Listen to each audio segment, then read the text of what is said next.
చిన్న విషయం. అందంగా ఉంటే సరిపోదు, మంచి స్వభావం ఉండాలి. ఎలాగో చూద్దాం.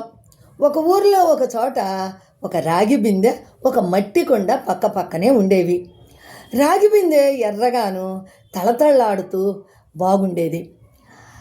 అందుకని అందరూ కూడా అందులో నీళ్లు పోసి వాడుకునేవారు, తాగేవారు.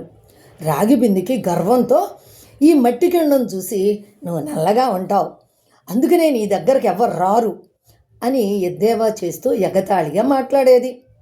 అప్పుడు మట్టి కుండ ఏం మాట్లాడేది కాదు, తల ఉంచుకుని అంతే ఉండేది. ఇంతలో వేసవికాలం వచ్చింది. వేసవికాలం అంటే ఎండలు ఎక్కువ కదా, మరి రాగి బిందులో నీళ్లు వేడైపోతాయి కదా. అందుకని అందరూ కూడా మళ్ళా మట్టి కుండ దగ్గరకే వచ్చి దాంట్లో నీళ్లు పోసుకొని అవి తాగేవారు. చూసారా, మరి స్వభావం మంచిగా ఉంటే, గుణం బాగుంటే ఎవరైనా ఎప్పుడైనా దగ్గరకు వస్తారు. మరి అప్పుడు రాగి బిందెకి తెలిసొచ్చింది. అప్పటి నుంచి మట్టి కొండతో సావాసం చేయటం మొదలుపెట్టిందనమాట. తెలిసిందా? మరి మీకు ఇది నచ్చితే ఒక లైక్ చేయండి.